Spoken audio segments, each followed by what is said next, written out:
welcome to another Photo Mishmash. This is episode 16. I'm Christina. And I'm Toby. And you just saw a new intro. We mentioned this last week that Shane Egan had been working on these. Thank you so much, Shane.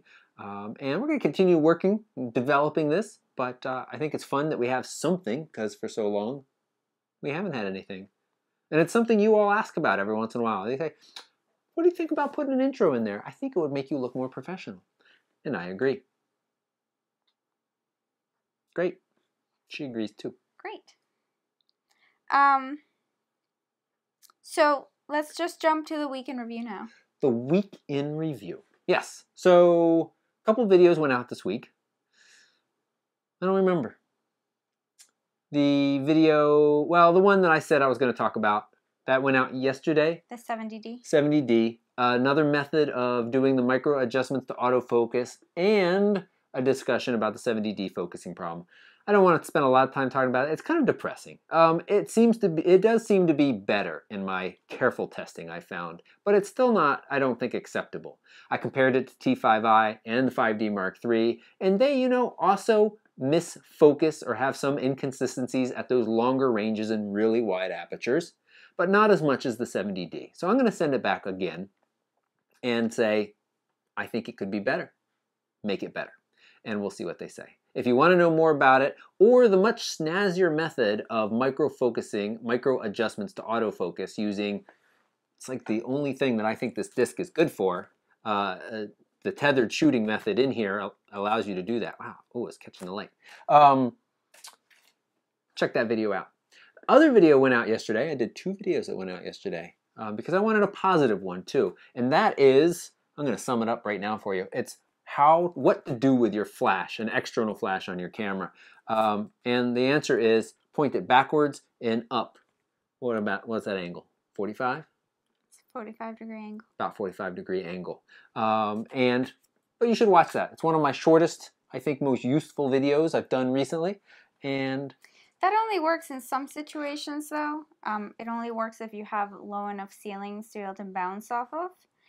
And if you don't have a wall, so it helps if you have a wall behind you as well. But if you don't have a wall and the ceilings are high, then find the nearest wall. And then the thing about these flashes is that you don't just have to shoot at 45-degree angles. You can turn it either way. And what you're looking for is where the light's falling on the face of your subject. So even if you side light from, like if my subject were right in front of me looking at me and I were to side light by shooting or bouncing my flash up against this wall that's right here, you would still get really nice flattering light. The point is not bouncing straight up or straight ahead, because this creates really flat, washed out light, and this right on them. Creates really dark circles under people's eyes, especially people who have very deep sockets, very deep eye sockets. I mentioned that in the video. He has very deep eye sockets. So, yeah, so at least a 45-degree angle, turn your flash around, and this can be done with just about any flash. So right. And some people commented on the video, they said, their flash doesn't go completely back. But most of them do at least go. It doesn't need to go completely back. That's right. The point. That's right. Yeah. It can go to the side. And I was looking for this because Shane, who made our intro and our intermediate graphics, also commented on the video and said, I wanted to find it to be exactly sure what he said, but I think he said, bounce it opposite the direction that your subject's nose is facing. Does that make sense to you? Yes and no. Because if you... I might be quoting him wrong, but go on that assumption. Okay. Why I find the actual quote.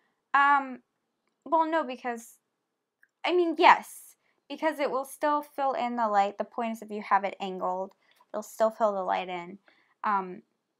But there won't be any dimension to the light. It'll be very directional light, which is a good type of light, because you get, the light's falling this way, and so filling in shadows. But there's no angle. So, you can play around with it, but... don't just shoot straight with the flash, the light coming straight on towards the subject. He said, if you're taking a portrait, it can be useful to point the flash in the opposite direction the subject's nose is pointing if you want nice, even lighting on the face. Yeah. Yeah, I think exactly. That's a good tip. And we thought, we'll talk, we always say we're going to talk more about lighting and stuff, and we'll talk more about lighting and feathering, which is something you taught me. Which I learned from other photographers. Oh, well, yeah. We can just pretend like you knew everything when you were born. Yes, yeah, we should have a light episode or a light video because I think it's important for people to be able to understand light. And then the other thing that I kind of wanted to start doing was some Lightroom tutorial videos. I feel like you guys could really benefit from it, and I feel like we've heard, you know, some interest from you guys in terms of that. So what do you want to learn? What do you want to learn to do in Lightroom? And what would be some helpful things that I could teach you how to do? I certainly don't know everything there is to know about Lightroom, but I've used it enough in the last few years that I am very familiar with it enough to feel confident that I can teach you something useful. So yeah, so let us know what you want to learn. Yeah. Oh, and while we were talking about the flashes, somebody commented on the website, or sorry, on Flickr, on Facebook, and said, any tips for using something like the Gary Fong puffer? Yep. She's got a tip. My tip for you, if you own one of these, is just toss it in the trash because it does nothing. Sell it on eBay. No, toss it in the trash. Do not give it to anybody else. Everybody out there is saying, well, wait a second, you own one. Right, I don't know why he hasn't thrown it in the trash already. He's had it for like 3 years. I'll tell you why. Because it's fun to stick on the flashlight and do long exposures running around because it makes this big glowy light. Yeah. So here's why she's being so critical about this. So your goal in bouncing the light of this flash is to take this tiny light and make it much bigger. So you bounce it up here on the walls and the ceilings at an angle, and it bounces, and as it travels up there, it gets broader. Hits the wall, bounces off, broader. That's all good. The puffer doesn't actually make it, I mean, you can kind of see that it's bigger, but the light source in there is still this small little light source, and it doesn't really do much. Now, there are plenty of professional photographers that use these, that love these. I bought it because I was looking for a way, mostly kind of in situations where bouncing doesn't work, to broaden my light a little bit. And I think it helps a little, but it really is a pretty small difference, and it cuts down the amount of light a good bit. And it's just here's why this is not worth anything. And we're also missing a piece. There's a cap that goes up here. Yeah, a little globe thing. So here's why this doesn't do anything. Because you stick it on your flash, and the idea, so that... Are you going to just say everything I just said? Well, yes, but I'm going to go into a little bit more detail. So this is what you would normally do without this. And so this is the solution for like only being able to do this, to point the flash straight at your subject, okay? Which, as we mentioned before, creates really flat light. You put this on, and the idea is that the light source becomes bigger, like a teeny tiny bit bigger. And the point is that your light source has to be significantly larger than your subject in order to create more flattering light and more dimensional light. That's why they make ginormous softboxes, ginormous umbrellas. So this is tiny, and yes, it cuts down on light, and also it's a bad thing. Straight on. It's not directional. It's just kind of all over the place, and it doesn't help at all. Nothing. I mean, there's some tutorials online for making your own out of like plastic bottles, and in my opinion, it's just as good. So if you really want to try it, then do that. Yeah. But I'm always scared of being a little controversial because, again, there are people out there that love it, and I imagine there's some people that could probably show us a picture or two with it and without it that probably looks better with it. But let's step up to the controversy and say, I used this for a period of time, and I ended up finally in one shoot taking it off and saying, I'm just tired of having to raise my ISO to get more light, tired of having to boost my flash exposure compensation. I took it off. I'm still getting crappy pictures. And still, well, thank you. And I took it off, and all my pictures, I realized that, bouncing and taking some time to think about where your flash was angled and what it was doing was better than just throwing something like this on. Yeah. We've talked about this before. I feel in some ways things like this are a little bit of a noob tax. NOOB. You're a beginner, you hear about this thing that's going to help you make better pictures, and you buy it. Because you don't know. So our goal is to tell you, look, we bought it. Through my own experience. We played with it, and it's not worth your money. So.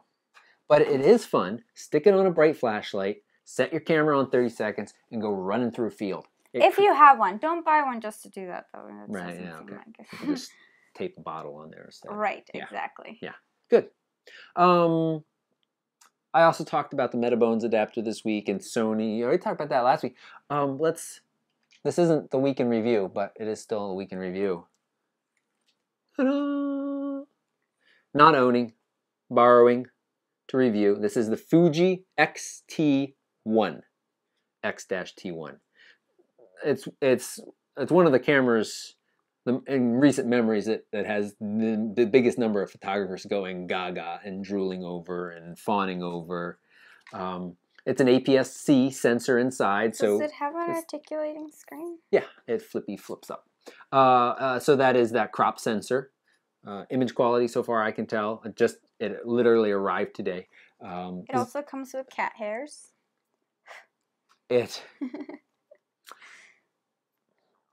Same sensor size as the 70D, T5i, things like that. Very, very good image quality. A nicer as I said. sensor, right? Well, yes, it is a newer sensor.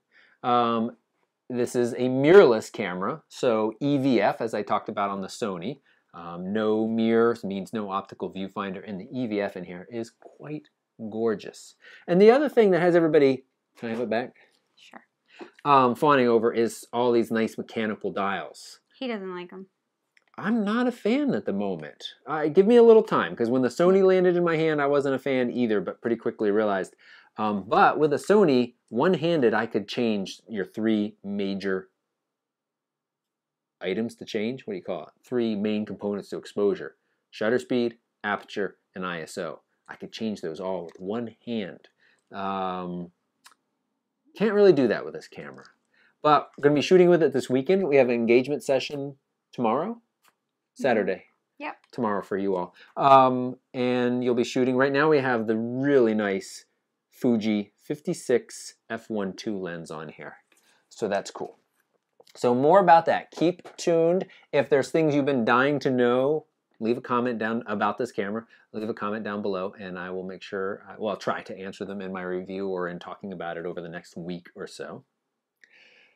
The other thing, not directly photography related, but I always tie everything back to photography related, is we did salamander crossing duty this week. Right. Which is something here in southern Vermont. Other places in the world have this too, I imagine. But through this local environmental center, they have identified certain areas that during the breeding season of the amphibians, there's a lot of them crossing the road. And they say on warm, rainy nights, would you please go out there? And somebody said, I picture you like stopping cars while the little guys cross the road. There's not that many cars that cross the road. No, we were lucky that the one night that we've gone out so far was actually really quiet car-wise. But basically our job is to pick them up. If they look like they're, the spot we work at is actually kind of funny because they cross in both directions. It's like, guys, just all go that way. But they don't do that. So our job is to pick them up and move them to the other side of the road that they were headed towards. And they're fun to take pictures of. The bigger guys are these spotted salamanders that basically live underground their whole lives except during breeding season when they come out to cross the road and get it on with the other lady salamanders. And why are the males the only ones crossing? Well, no, okay, the females. I don't know what I'm saying. I'm just giving you a hard time. And I love taking pictures of them, but it's always hard because it's usually a little damp and rainy. And it's pitch black. We go to this kind of quieter location in the middle of a swamp, a road. It's creepy. I mean, it's creepy. It's awesome. Creepy to me because I feel like I'm stepping on them. Like, I don't know what I'm stepping on because I can't really see. That's why we have flashlights. Anyway, long story short, this year, I was like, I am going to do something to get these guys. And I came up with this little beast. Right now, it's just got the... Nothing. It's got the 50 on here. I had the 24 to 70 on here. So it is this bar that I've used for testing It's got the camera mounted on one side, and it's got this LED light panel mounted on the other side. You're blinding everybody. And this sucker is bright. So bright. Let's pretend that you're a salamander. You're blowing me out. Okay. Anyway, so yeah, I had to dial this down a little, and it was really nice because I could just tilt it in. And why is this so much nicer than a flash for this kind of, because I was taking both photos and videos. So obviously it's really nice for video because it's a constant light source. Flashes don't do that. Some people have rumors that they do, they don't. There are some that have modeling lights, but not from the main light itself. And it was nice. It was also really nice for photos because it gives you the light for the camera to focus by. And it was good. And I also had the Shure on too to record kind of the ambient sounds for some of the video, because during some of the video I'm like, oh, he's a good guy, but I don't want people to hear that in the video. I just want them to hear the peepers and the frogs in the background and stuff, so I had that on top. I have to say that I shot a lot of it at f2.8, and I have a lot of out of focus pictures because they squirm a lot. Well, they move, but that at 70 on a full frame sensor, f2.8, your depth of field is really, really shallow. Really shallow. Yep. You can see that on my Instagram with the frog picture. You know, I was thinking I should have installed magic lantern so I'd had the magnifying to be able to see more clearly if it was in focus, because I was doing a lot of manual focus. What I'd actually do is... Were you doing a lot of manual focus? I was. Because I was doing... moving really fast? No, they weren't moving that fast. They're, you know, amphibians, cold-blooded. They're plodding along. All right. Maybe this is where I saw some that were booking it. Maybe that. Well, there were some that were a little faster. But I was mostly, what I'd done is I pre-focused basically as close as it could be, and then I was just moving the camera back and forward to get them into focus. So, you know, the focus spot was someplace out there, and making sure it hit them, and then I would take the picture or whatever. So, this thing is cool, you know, $25. $35, I think. 35? I've got a video about this. I have temporarily lost the back of it, so this very professional blue tape is holding the batteries in right now. Take 6 of those end loops, and as you saw, I mean, I didn't even ever turn it up to its full brightness, right? But it puts out some light. It does. Yep. Good. All right. Is there anything else in Week in Review? I don't know. Let me check. You were going to talk about a kayaking metaphor. Well, the news article first. Let's talk about that. Oh, right. So the news article that we talked about last week, you know, about hire a college student to shoot your wedding, save a ton of money, and make them happy. From Good Morning America. Yes, it was taken down. So by Good Morning America. By Good Morning America. So they heard us. No, I'm just kidding. But I'm sure they heard from the photography community a lot. I'm sure they... And we weren't jumping on that bandwagon. We were not, no. And even reading the comments, I was reading some of the comments on the article where it said they were taken down, and everybody was like, there were idiots, idiots, idiots. And, you know, they did not approach it from the most balanced viewpoint, but the photography community didn't approach it from a very balanced viewpoint, at least not most of the comments. Yeah. There were certainly some comments there. Right. I just feel like the photographers get very defensive when they feel like they're being threatened by, you know, somebody else who doesn't necessarily value their style of photography. And the whole point, I think the point is that there's room for everybody. Like, nobody's going to put anybody out of business just by, like, offering their services at a lower rate. Mm-hmm. So, I mean... You know, there's something to be said about maintaining a certain standard in price and in value in the industry. But at the same time, I feel like everybody's got to start somewhere, and not everybody has a huge budget, which is basically what we talked about last week. So, and I think that the criticism that I had for Good Morning America was that it was completely misinformed, the way that they presented it. It was like, they obviously didn't know what they were talking about, because they mentioned that the photographer would have to, you know, develop things and pay for their photography gear, and you would only pay $1,000 for them to buy photography gear and develop the film, and, you know, such and such, and, you know, that doesn't even cover that unless you buy like a super cheap camera. So anyway. Yeah. Well, I just wanted to mention, we don't want to go and talk about it too much. Yeah, we are. But there was one comment that I read was a woman who said, you know, we had a very tight budget for our wedding, and I did hire a young college kid. I had set expectations, and I'm happy with the pictures. And people were replying and saying, let us see the pictures. Yeah. If she's happy Right. with the pictures, It she's doesn't happy. matter. But what she said, and what is important, and I saw this in other comments, there are multiple aspects to being able to pull off a successful wedding as a photographer. It's not just having the skill. And so I had this kayaking metaphor because I was thinking about this. You know, I've taken some kayaking classes, and I took one and learned how to do the roll where you flip upside down and then you use your paddle to right yourself back up. And in the smooth or flat water, as we call it, I was very capable of doing that after practicing for a couple of days, and was very proud of myself. And then a couple days into the class, we go down and through the white water, and I realized very quickly in that frothy white water when things were starting to go crazy, cray-cray, as the young kids say. Do they?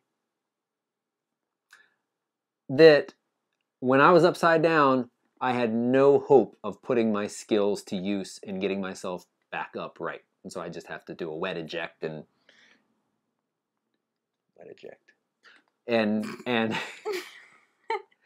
I don't know. It sounds funny now that I say that, but shh, no one heard. But so my point, Bring it back. bring it back around, is that somebody can be a pretty darn good photographer. And when things start to go bad at a wedding, or when things are just even normal at times, they got crazy stuff going on, it can be very hard to be continually producing good work when crazy stuff's going on. Yeah. And so there's another part of the wedding, and this woman said she really helped the young photographer this way, in that planning, knowing the timeline of the day. We talked a lot about this last year in our couple of wedding videos we did. And we cannot stress enough having, the plan may still not go the same way. Things happen late, blah, blah, blah. But at least coming into the day with a timeline, knowing who's got to get photographed, knowing about basically when those photographs are supposed to happen can be huge. And that there's really no excuse for not having that stuff set. That's what I just wanted to say. And, well, the other thing is that, gosh darn it, I forgot what I was going to say. Gosh darn it. Kids don't say that these days. Well, I feel like, you know, the whole point is, or the idea is for people to make an educated decision. And so if they have a small budget, so long as they understand that what they're going to get and they're happy with that, then that's fine. Okay. Yeah. Let's move on. Yes. So let's move on to the new segment. All right. Lytro announced a new professional level camera this week. I think this is pretty interesting considering that we just were talking about them in the previous 2 episodes and bashing it a little bit. New, it's got this kind of form factor that is a little bit more typical camera-like in that it's got a body and a lens.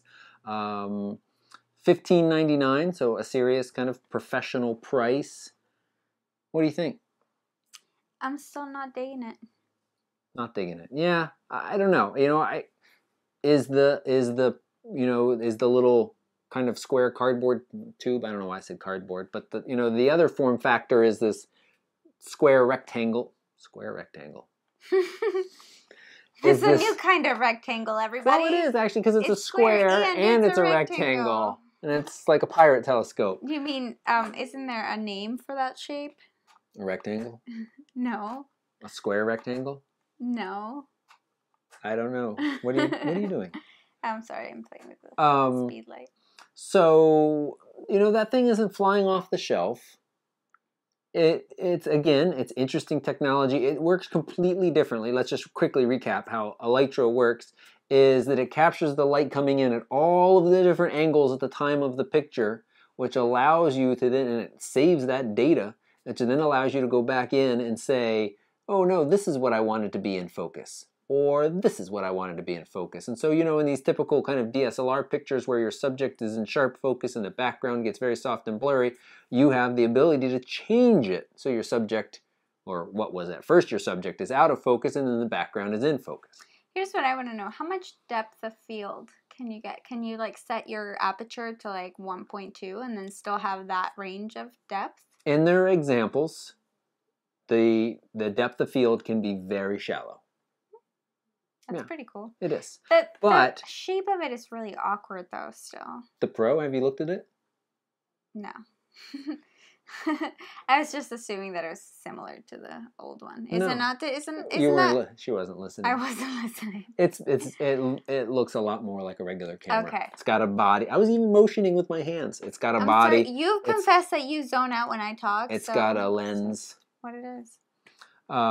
So yeah. Okay. But you know their examples their examples are set up to be to showcase their technology. And when you're out in the real world, you take a picture of something, you kind of compose so that a subject is in focus. And there isn't a whole lot of reasons I can come up with right now to say, oh, this is what should be in focus. Now, we've talked a little bit about maybe you misfired and, the nose is slightly out of focus and you can shift it a little bit then.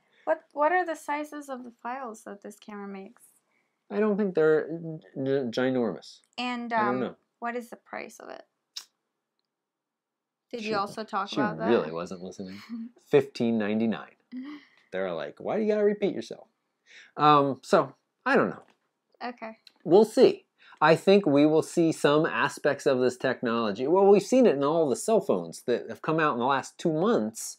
Many of them, and further back, Nokia, Google's camera app technology that have some of this ability to refocus after you take the picture. But it's not really refocusing, is it? For some of them, for a lot of them, it's creating a false sense of depth. Yeah, that's true. But I think the Nokia actually does allow you to. All right. Yeah. Well, we'll see. We'll see. Yeah, I'm sure somebody out there will have some sort of review. It doesn't do video. That would be interesting, though, during video to be able to change your focus point. Well, that would be really nice, because then you could shoot without worrying about where your focus is, and then during the video, just simply like you do keyframes and say, slide the image across, you could say, slide your focus. Focus, sure. I feel like your editor would hate you, though, because if you don't have to worry about focusing and then you'd have to do it all in post, you're just creating more work for yourself. Or for your editor. You talk like we have an editor. No, I'm talking about filmmakers. Okay. So next, the Pentax camera. Pentax released a medium format, I guess sort of somewhat affordable camera, 51 megapixels. 51 megapixels. $8,500. Whole host of lenses along with it. I think talk briefly about what is medium format. It refers to the size of the sensor. So, before there was like the traditional 35 millimeter film, and there was also other kinds of film. Medium format refers to like 6x6, 6.5, or 6x4.5. There's also like, I want to say like 5x7, if I'm not mistaken. And then there's large format, which is even bigger. It's like Ansel Adams. So it just So it just refers to the size of the film. And in our case, so we're talking about digital cameras, it refers to the size of the sensor. So full frame cameras are 35 millimeter. Crop sensor cameras are, I don't know the exact dimensions, but there are certain, kind of crop. They're smaller. And medium format cameras. Actually, I don't know if the sensor size, I know that it's bigger than the full frame camera sensors, but it's not the same as like an actual film. Yeah, for a lot of them. So it's the super expensive ones that are like the full medium format. What are some of the benefits of shooting with a medium format sensor? Well, if you're shooting for a billboard or you need to make really huge, large prints, you need the megapixels. There's also... Unless you're Ken Rockwell. unless you're Ken Rockwell. We'll talk about that in a second. I decided we're going to talk about it. Okay. He wants to talk about it. So, I lost my train of thought now. Huge megapixels for to blow up to billboards and posters and big prints. And the sensors are nicer. There's also... What is nicer? They're just higher quality sensors. What does that translate to? It translates to more dynamic range. And for some of them, and better performance in low light, better color rendition, not necessarily better performance in low light. Okay. Better depth of field. I don't know about this camera specifically, but right, yeah. Yes, better depth of field. Remember, the bigger your sensor, the easier it is to get that shallower depth of field. Yeah. So there are reasons to get a medium format camera for the, like, you know, kind of, I don't know, for like fashion and commercial photography. I think that's what that camera's for, most appropriate and most convenient. For any other kind of photography, I think just, you know, the common full frame, even crop sensor for some people should be just fine. I mean, it's $8,500 does make it very accessible, but that's still a lot of money for one body. It is. Cheapest lens I saw was the 75mm prime, $800. Yeah. Next cheapest lens was, I think, $1,200, and most of them are in the range of $1,500 to $2,500. So it's certainly a big investment, but this is one of the most affordable medium format cameras to come along. It 3 frames per second, which is pretty fast for medium format. Weather sealed. I was a little surprised to see that, because usually you think medium format, you often think studio shooting. But this is, you can be out in the field with this. What else? Oh, it had Wi-Fi straight to your smartphone. So that 51 megapixel prints right over your smartphone. Yeah, that's useful. Your cellular company will love you for the data caps. And yeah, shooting. It's true. Yeah, no, it's true. Yeah. So I think it's interesting. And you know, should everybody say this is eventually where I want to be, medium format? No. It's not, everybody doesn't need it. And I think, you know, something like this camera, the XT-1 is a great example, because it is a crop sensor, but has plenty of full frame photographers very excited to use it, because the advances in technology of these crop sensors is very, very good. And so I think, you know, we're going to see stuff coming from both directions. Yeah. From the high and the low together. And we're going to have lots of great options. We already do. We already do. Great. So I mentioned Ken Rockwell. If you have searched any kind of camera gear or stuff, you've probably seen some of his pages. And this week, for the first time, I listened to a Fro Knows Photo podcast. Was he hosting it? Well, yeah, that's his podcast, Fro Knows Photo. Oh, I thought he was being interviewed by somebody. No. Yeah, okay. The other guy on there was his. And, you know, I'll be honest. It was his. He belonged to Sorry. Knows Photo. Yeah, he belonged to him. Well, I understand what you're saying. Yeah. You know, I'm a little shy about saying that there's other photography podcasts and stuff out there, because you all will leave. But I'm like, you know what? Those of you who want to be here will be here, and those of you who want to explore other things. Fro Knows Photo has got a lot of good content. I don't love his presentation style. It's more of the kind of morning DJ style. They got sound effects going on and a little more jokey. Not so serious. We are so serious. You're not serious. Well, anyway.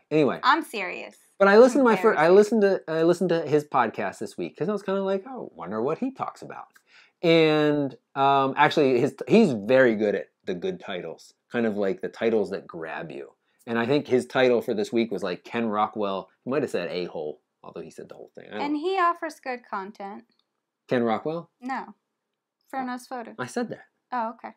I thought you said he was just good at the titles. Maybe this ear is blocked up.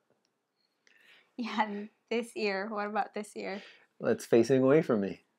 Okay. Fro Knows Photo. He's very good at the titles. Anyway, this one grabbed my attention because he said something negative about Ken Rockwell. Now, I mentioned Ken Rockwell. He's this guy. If you've searched any kind of camera gear, you've probably come across his pages. He drives me crazy. He also has a lot of information out there. Some of it is good, but the way he kind of introduces beginners to photography really irritates me. It's just misleading information. It is. And apparently it really irritates Frono's Photo, his real name's Jared Polin. Irritates Jared, and he went on a little rant, and I was like, go Jared. And you know, I'm a little shy about being controversial or like really getting out there because I don't know, I feel like a little guy still. And I think I am. But I'll jump on this bandwagon. I don't know what that meant. And just say, go Jared, because stuff. So what's Fro's beef here with Ken Rockwell? His main beef was, and I love this because it's true, Ken is like, the new D3300 can't take a bad picture. So this is a camera from Nikon, and I do love Nikons on auto. I think they do a great job. That's one area that they're better than Canon. You put that sucker on auto, and it's harder to take a bad picture. But you know, that's still that's no substitute for knowing your camera. You are still going to get better pictures when you understand and know your camera. And also, people come to me all the time, D5200 T5i, D5300 T5i. Oh, I get that question a lot, several times a day. I was going to say decades a day. That doesn't work. Get to the point. Sorry. Well, that sub point there was knowing your camera. Buy one of them and then learn it really well. You're going to make better pictures than the other camera that you didn't go learn very well. In this Ken Rockwell thing, D3300, he says, take all of your pictures on JPEG basic, I think, or normal. It's like this low level. He's like 6 megapixels is all you ever need. I've made billboard prints with 6 megapixels. 6 megapixels is plenty for most of us.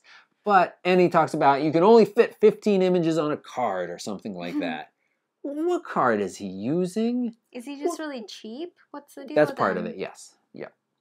But, you know, again, a 16 gigabyte card, which can hold at least 500 raw images, is $15, folks. Also, 15. Please don't buy a nice camera and then skimp out and just shoot JPEG basic, because there are going to be moments as new photographers where you are teaching yourself photography and you might get a picture that with a little post-processing, and if you shot raw, you're going to be able to turn into a spectacular picture. Also, I feel like he reposts, like he just duplicates a bunch of posts that he's made in the past and just changes like the name of the camera. Well, that might be probably it. Maybe he hasn't changed his kind of template from literally 1998. I mean... Well, I mean, okay, so we don't really know for sure that he does that. But it like, when you look at his posts, it definitely seems like that. Because there's a lot of repetitive information and a lot of really outdated information. Yeah. I mean, yeah, the whole stuff about shooting a small JPEG, that's complete BS. It's like, nobody needs to be doing that. Like, they don't even sell really tiny cards anymore. They don't even make them. I don't know what size card you're going to get. Yeah. And his other point is it takes longer to download. Really? Are you in a rush right when the downloading is happening? What was that camera that he was pushing a while ago?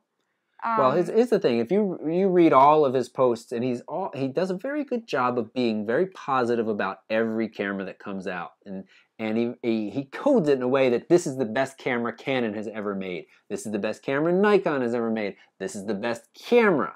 And so, you know, you land on a page of his, you read it, you're convinced that's the best camera, and he wants you to buy it through his affiliate links. Right. Was it the 60D that he was like super excited about? There was like some camera that wasn't that great, and he was like, "This is the best camera ever." Well, I mean, that's his opinion. Well, that's why I say it's his opinion, but it does get a little frustrating when I see, you know, you search for any kind of camera information, and I come across his pages all the time, and you read it, and it's always very, very positive. There's the little bits of negative stuff, or a little like, don't worry about this, just buy the camera. It seems like he's just concerned about making sales and not necessarily about educating people, so that's kind of the... He runs workshops and stuff, and I don't know. But just go Jared. I agree. That's what I want to say. We support you. We support you. I don't think he needs our support, but... No, he definitely doesn't. Yeah. Okay, moving on. We're going to go over some questions. Oh, actually, we're going to talk about discussion. color depth. color depth. Is that part of discussion? Discussion. We're never changing the name for Mishmash. Yeah, no. Yeah, okay.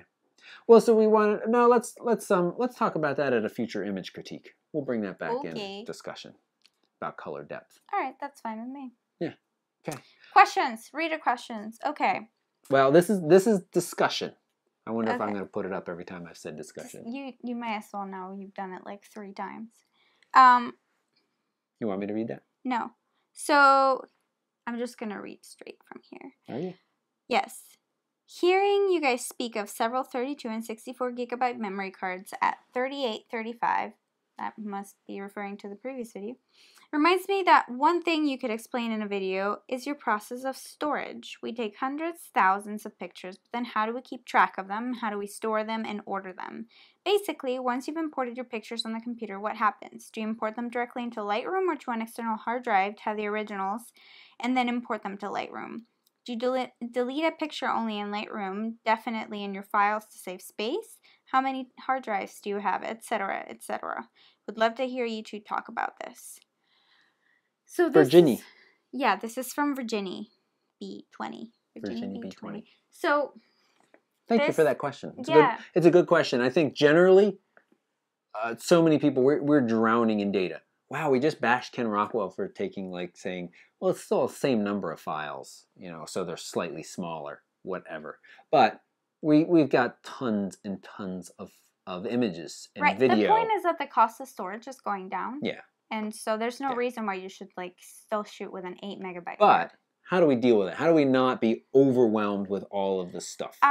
Okay. Well, so let me just first talk about importing into the computer first and then to Lightroom. And so for me personally, I use Lightroom to organize and manage all of my image files. I don't have the most neat and organized system by any means, but when I import through Lightroom, Lightroom doesn't actually hold the pictures within itself. It renders a preview of the images that are located in the hard drive. So the images are only in the hard drive, and Lightroom displays a preview of it. And it stores that preview in what it calls the catalog. A catalog, right. So yes, so there's no duplicate images anywhere.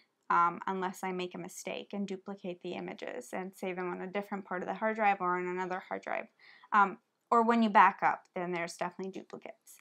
But but you do not create duplicates of images when you import into Lightroom. Whoopsies, somebody left their computer sound on. I'm glad you made a big deal about that. So, yes, okay. And Lightroom allows you to search by date, search by camera, search by lens, search by any kind of metadata that you can think of. You can color code, you can rate, you can flag, unflag, reject. So you can use Lightroom. Lightroom is a really great tool for organizing, selecting images you want to keep, images that you don't want to keep, and save them or mark them in such a way that you'll know to delete them later. And it even helps you compress images later on when, you've, at the end of the year, you're trying to save some space. You can compress images into lossy DNGs. You don't really lose any editing capabilities. The file size is much, much smaller, but all the capabilities of, all the editing capabilities are the same. And you can save a little bit of space. And you can do all of this in Lightroom. So as far as storing and organizing data and images, Lightroom's definitely what I would use. You can use Google. Google has an online, I don't know if they have any desktop software now. I know they used to have Picasa. That was a desktop thing. They do still have Picasa. Oh, okay. So you can use Picasa on your desktop to organize and categorize and even edit your images. You can use, I believe, Aperture still exists and people still use that. I think that's more of a organizing tool than anything else. You can edit, it's very similar to to Lightroom. It's made by Apple. It hasn't been updated in a little while, but it's got the same kind of organizational tools to it. Right. And you can use iPhoto. You can use, that's actually all that I really know. Yeah, well, both you know, all major camera manufacturers ship that disc. It's got utilities on it that allows you to Digital Photo Professional and Image Browser EX. Those allow. But let's you know. Did you want to say a bunch more, or? I was just going to talk about where my images go when I import them. Okay. So if I'm importing images from a job, I don't import them into my computer, into my hard drive in my computer, because that hard drive is only 1 terabyte, and so I would run. Sorry. That's a large.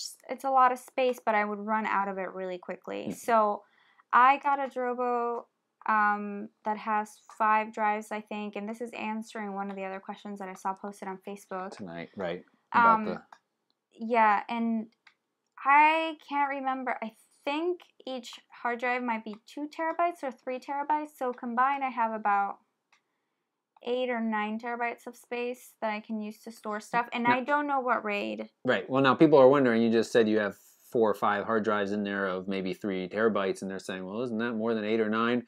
It is this. It's this proprietary Drobo RAIDness. And even with RAID, you still lose data. Well, yeah. In order to I wasn't going to say that. Redundancy. But so there's redundancy within the little unit itself. The data is spread across multiple disks. So you lose some of that, but you gain, if one drive fails, you don't lose everything that was on that drive because it's also spread out to the other drives. Yeah. So that's where I import my images. So I have about 9 terabytes, and I put all of my images on there. And any personal images I do store on my desktop, on my computer.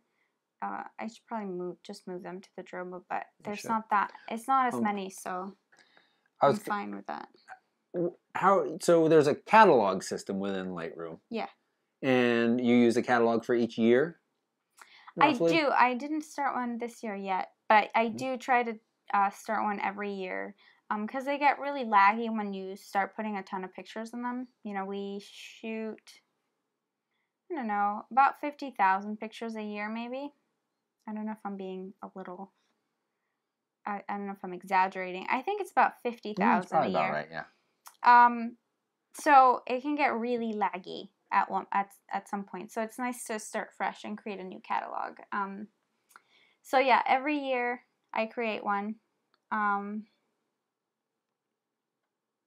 And yeah, just try to, well, you can, so the nice thing about Lightroom is you can, when you start importing images, you can rename them. You can, and you know, maybe the first Lightroom video I do is about importing images. You can set up import presets so that you don't actually have to change anything. So you can rename your images by date, add some sort of reference to what the job was, the event was, anything, whatever it was. You can store them into a certain folder. You can create folders within Lightroom, then create subfolders. You can apply a preset on import, and you can import to, you know, basically any hard drive that you want. So it allows you to take care of the organization right then and there. You can add keywords on import. I believe you can do that. And then, you know, you can just do that later too if you haven't. I don't keyword ever, and that's bad. But right. So I think, you know, the first thing they come up, you start with a catalog, and then within that, folders for some kind of organization. A lot of people like to do date and then some kind of description. Start your date with the year, then month, then day. So you work in that kind of backwards fashion of broad. And so I think I'll just make a video and just show exactly what I mean. Okay. So that people know what to do. Yeah, but I can't, you don't do any tagging or keywording. You should. I can't stress enough how wonderful it is if you take the time to do that, because then I put all my pictures up on all the different photo sites. Allow you then to go in and say, show me every picture of my dad. Show me every picture of my dad with my mom. And so with these keywords, you can very quickly find the group of pictures, and then from that, and it has saved my butt so many times and made putting together birthday cards, presents, calendars, so easy. Take the time to tag and keyword, even if it's just a couple of general ones, or at very least keep them in folders that keep them somewhat organized. But the problem is if you export them out someplace, they're out of those folders, but keywords go along with them. So, and you should say that your Drobo backs up to another Drobo. So if something terrible happened and that whole one blew up because we were working with irreplaceable images here. And you should have an off-site backup as well. Now, do we delete? Do you delete any pictures from weddings? Yeah, anything that after I've delivered everything, and this is actually something that I don't really know, or I didn't really know anything about how to set up a backup plan or a data recovery system. And I reached out to a photographer that I've worked with in the past, that I still work with, and asked him to make some suggestions for me. So yeah, one of the things that he does is he deletes all of the images after he's delivered everything to his clients. And after he's delivered everything to his clients, he deletes his images? Yeah, after he's delivered like the digital files, if he's given them digital files, the album or whatever, after he's done basically with that job, he takes all the rejects that he never used. And basically he does that so that the client has seen all the images and they haven't said, oh, do you think you might have a picture of me with my mom at this time that maybe we didn't pick in the original call? So then you can go back and pick them out. But if they've seen the pictures, they're happy with them, they don't have any other requests, then I think it's totally fine to delete them. And, you know, contractually, we're not really obligated to, obligated to provide storage of images for years after the wedding. But it's just nice to be able to start it over. So there's a little gap there as I have that. As I hit stop. You didn't miss anything. No, you didn't miss anything. I did it real quick. Okay. Real quick. Remember, these cameras can only record for 29 minutes at a time. Someday when we get fancy, we'll set up 2 and stagger the timing so we can switch over and switch back. In the meantime, we'll try to keep things short so we don't make you watch like hours upon hours of us just blabbing. I give you good show notes. Okay. And we give good information. So next question. You know, and then I think, well, yeah, okay, you answered it. Enough. So these are the questions off the Facebook. People thought I was just looking at my phone because I was bored. Vincent wants to know, do we use the lens correction tool in Lightroom? Yes. He's shooting a lot with 18 to 135, and in the wide angle shots, he does like to correct them, but every once in a while, he likes to look without it corrected. That's fine. If you like to look, that's fine. But I correct on import. I just have my preset that I apply on import. Correct. And it's smart enough to know, even though if you're importing pictures from different lenses. When you do the auto lens correction, it recognizes which lens you've shot with. So. Smart. It even has correction in there for GoPro. And the DJI Phantom is in there as well. And I would say, Vincent, if you, as Christina said, if you like the look, that's fine. Watch out for your buildings and lines that are supposed to be straight. If they're really curved, you probably should use it. And I did show that other tip in my kind of Lightroom edits from our trip out west, how you can really straighten curved bits, not just the lens correction. That's all in that same panel there, but buried.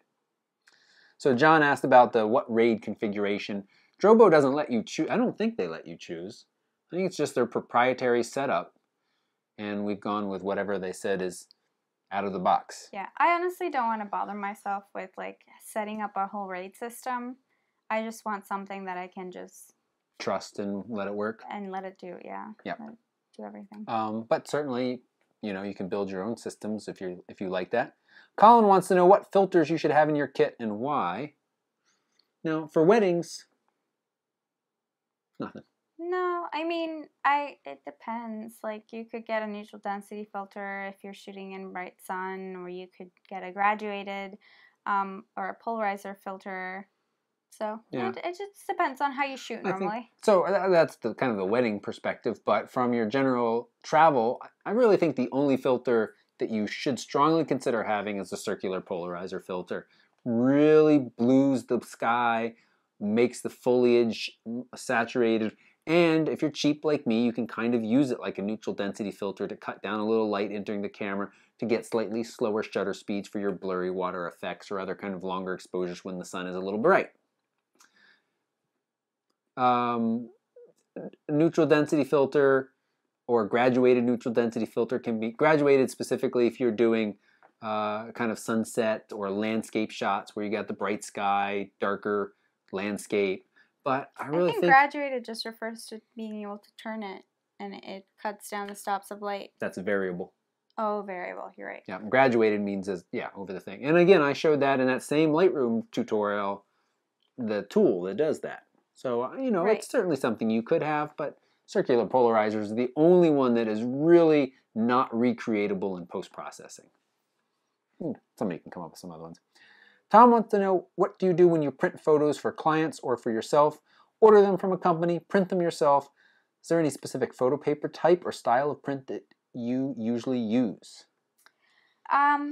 So we have a Canon Pro, what is it, 9000? Yeah, it's Mark a Pro II. 9000 Mark II. It's a very old printer. It's really slow. I am not in love with it. But I do some printing in-house. I used to handle all of my print orders in-house, but that just took a ton of time, and so I just outsourced them to Bayphoto. And White House Custom Color does some printing for me as well. I use them. They have really good quality pictures. In-house, like if I'm putting together a package to mail to a client and I want to give them a little gift of like a couple of prints from the wedding, a couple fine art prints, I use Moab fine art paper. I'm not sure exactly what kind, but I use... Is it from Red River paper? No, it's Moab. Oh. Yeah. I also use Red River paper. I just saw the box over there. Not as much anymore because I don't do much of my printing in-house.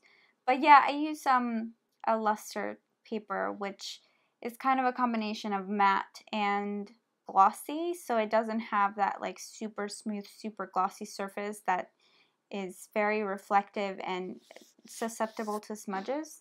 But it does have the punchiness of it, so the contrast and the vibrancy of glossy. So I like luster. I like matte too. I like fine art photo rag paper. So it just kind of depends on what I'm printing, and just what your preference is, really. Right. Just try different things. That's how I started. I was like, I have no idea what like paper I want to use.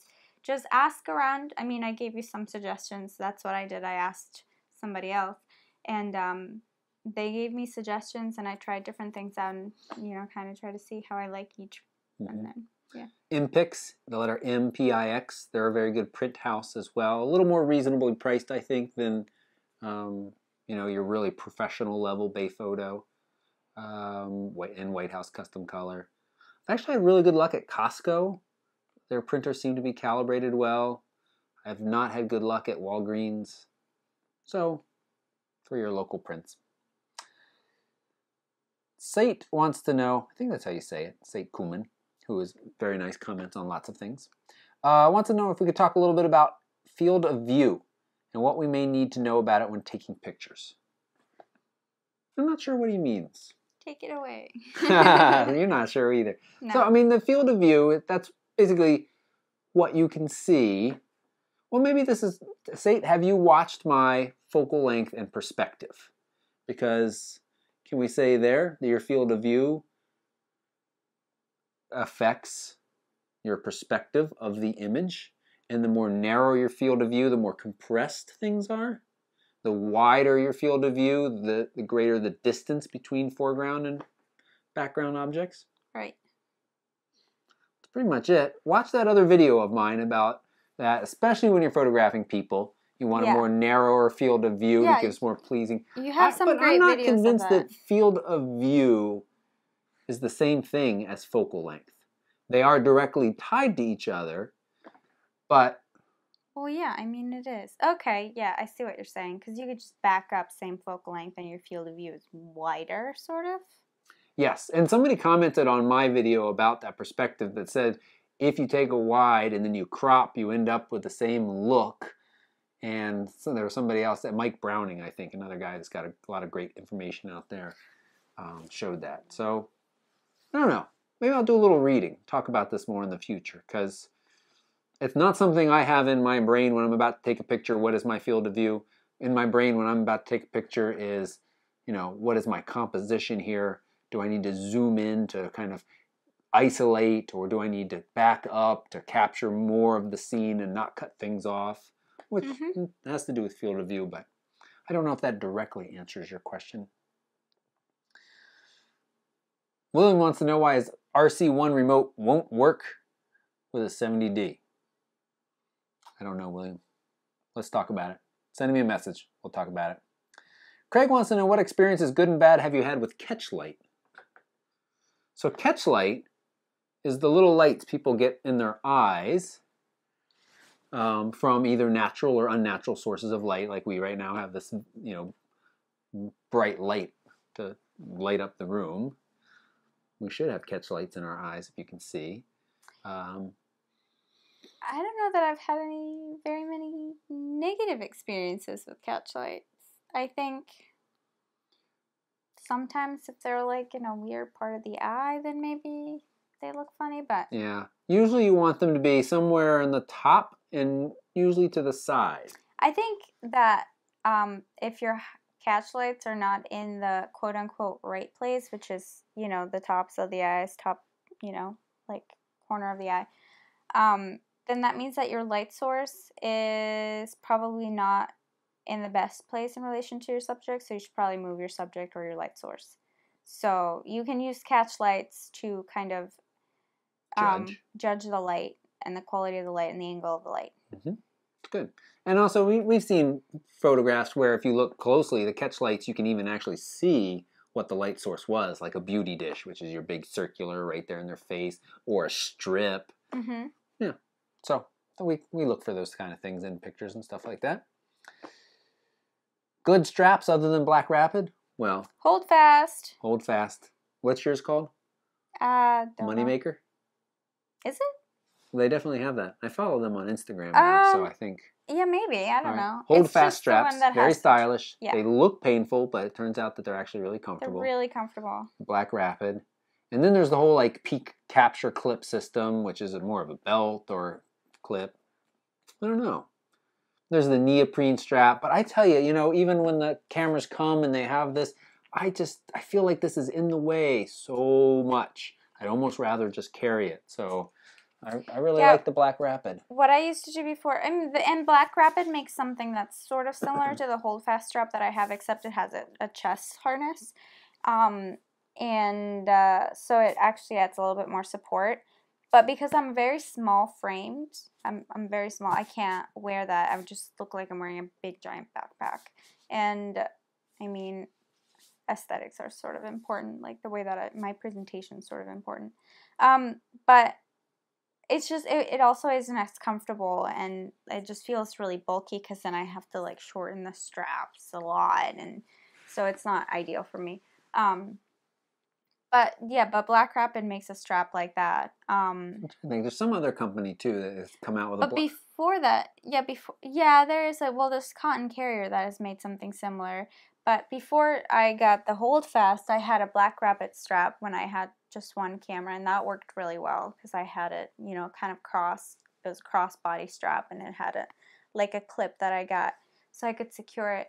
And but then when I shot with two cameras, because I only had the one rapid strap, I would kind of just have my other camera on the regular strap, and I would cross them. She would get tangled up. It was such a mess, and I'm sure it looked real professional too. So now, I'm not gonna say that this looks, it looks somewhat professional. It looks cooler than it looks professional. But it's really comfortable. So that's my priority on the wedding day, because you're spending lots of hours on your feet. Okay, we got other questions. All right, Roy wants to know thoughts about the bill to ban excessive photoshopping in ads. Do you know anything about that? No. No, either did I. So I think that's a really interesting idea. who's going to draw the line at what excessive is. You know, we talked a little bit about the certain contests, and certainly for photojournalism, there's very strict rules about what you're allowed to do. Here's where I think people should draw the line. If it's for marketing purposes and for advertising, whether it's a magazine that's indirectly advertising clothing or product, I think if it shows false advertising, that it should not be photoshopped to showcase something that's unrealistic and that's unattainable. Can you give an example? Like a face cream ad or something, right? Like you see them and it's usually like a face, like a, you know, chest up shot of somebody with like amazing skin. Nobody has that kind of skin. Nobody. And the product isn't going to give you that kind of skin. So to me, that's false advertising. It's not only like setting up unrealistic standards for men and women of what they should look like, but it's also false advertising. So I think anything that, and there are laws against that now, but I guess it must just not be strict enough. Yeah. Or there are rules against it anyway. But yeah, so I think you can start there. Like if it's something that shows something that isn't a result of the product that's being advertised or whatever's being claimed, then I think it shouldn't be photoshopped. Yep. Roy, paste a link to more information about this. I'm interested and curious to know more. Renee's got a big problem. Renee doesn't sound that big. He's new to photography. He's purchased 3 items that seem to have the same function: the Cam Ranger, Triggertrap, and an Intervalometer. All right, so folks who don't know, Cam Ranger is a pretty slick device, not cheap. What's the question? Oh. They all seem to do the same function. Do you have a preference on any one of these 3 and why? So the Cam Ranger is pretty slick in that it's like, I've talked about the DSLR controller for Canon, and it's that Android app that allows you to live stream what's on your camera to your cell phone and control. We actually are running it right down here on this little tablet so we can see how long, make sure we're not at 29 minutes, and make sure I'm still beautiful. And Cam Ranger allows you to do that with iOS devices and even cameras that don't have Wi-Fi. It adds it all in. You stick a little module up there in the flash thing and you have direct control over the camera and then can download images. Triggertrap allows you to trigger your camera in a variety of ways. I talked about these guys way back in Hange, H-A-N-J-E. Great guy. They're making some really cool stuff. That is more of a fancy intervalometer that uses your phone as the kind of computer and allows you to trigger it in different ways. And you can set up Wi-Fi for that as well, but there's no live streaming, so it's different from Cam Ranger in that regard. But you can do things like the scream. You can set a decibel meter, and when you get to a certain level, it automatically will take a picture. So at trade shows, they set up the scream cam. We should do that sometime. It'd be fun. And time lapse and speed warp and drive lapse. I've talked about that. Search my channel, which triggers it every so often distance. So in a way, that's quite different. So all 3 of these things are actually different, Renee. And then an intervalometer does offer the same thing as the Triggertrap. So in that case, they are the same. Basically, but it's just a lot more limited. A lot more limited. It just triggers your camera every X number of seconds. So I have 2 of those 3 things: Triggertrap, bits, and the app, and I have several regular intervalometers as well. I often take along both because the Triggertrap stuff is just the extra cord. Renee, I don't know. Would you say that the Triggertrap wireless? It can be if you've got multiple devices. You need one device to act as the slave and one to act as the master. So in terms of being wireless, unless you have 2 devices, you can't use Triggertrap wirelessly. However, you can use Cam Ranger wirelessly if you have the... Which I've never worked with directly, Cam Ranger. It's too expensive. I think it's $299, right, Renee? You pay $299 for it? Sounds right. But it does give you that live view stuff that none of these other devices do. Right. So kind of depends on what you are interested in doing. Tell me more about what you want to do, and I will tell you more about what is better for you. Rafa wants to know, he got the D5300 based on my recommendation. Now he wants to know the best macro lens. Best affordable macro lens, that 40mm from Nikon. It's a wonderful lens. It's under $300. Great. A little more serious, Tamron 90mm. That's a great lens. Gets you a little bit more reach and a little bit more magnification. Good. And we have time for how many more questions? We have time for one more question. All right. There's two more questions, but Christian, your question about external flashes as slaves and groups, that's a pretty serious question. It's something we'd like to address more. I've got little videos that talk a little bit about off-camera, but what's the question? Not on Christian's, but that's not the one we're going to answer. We're going to answer Paul's about gels, because this is another question I've gotten fairly recently. Gels are, all right, well, let me read his question. Paul says, off-camera flash, what gels you use? I can't figure what gels are for what situations. They don't come with instructions. So, true, they don't really. So right, they do you don't. want me to say what gels are and then you say how you use them? Or you want to say the whole thing? Let's discuss for a while how we're going to answer this question. Yeah, let's do that. Well, you talked for a long time just a minute ago, so why don't I talk for a little while? So gels are little clear strips that you can put over your flash. I'm trying to think if we could reach one. To change the color of the light. And they come in a wide range of colors. Like, I'm talking color spectrum. They fit over the top of your flash. Yeah. And colored plastic. They modify the color of the light. And so you can use them creatively. So if you wanted to like create a really creepy scene, you could like put a red gel on there and cast a red light on your subject. You could do like, if you have two flashes, you put like a blue one on one side and a red one on the other side and like a yellow one up here and create different color light. We use gels to balance the color of the ambient light. So for example, we have bought a pack of different kinds of CTO gels, and CTO stands for color temperature orange, and so these are orange gels, and some are lighter than others. So there's one that's full CTO, and so that is supposed to match the true color of tungsten light, which is the very warm light that you get of like Edison bulbs, just like your standard bulb. Yeah, and you'll find those a lot in reception halls or hotel rooms, bedrooms around your house, candlelight. So that's the CTO is supposed to match exactly that. So then you have like a half CTO, quarter CTO, maybe an eighth CTO. So you can layer, you can put one on top of another to get even more warmth in case the full CTO isn't warm enough. Or you can use half a CTO if the light isn't that warm, or a quarter CTO just to like warm it up a tiny bit. So you do this so that there's not a super different color or a huge difference in color between when you're using flash and, for example, bouncing the flash behind you and the color of the lights inside a room. So what then you would have is your subject would be lit with a very white daylight balanced light, and the background lights, the ambient lights, the lights of the room would be very yellow. So it would be very different. So you use CTOs on your lens to kind of match that and get a very consistent color. Yep. And I think it's a little bit trial and error of knowing, stepping into the room and saying, should I use the full CTO? Do we use the full CTO much?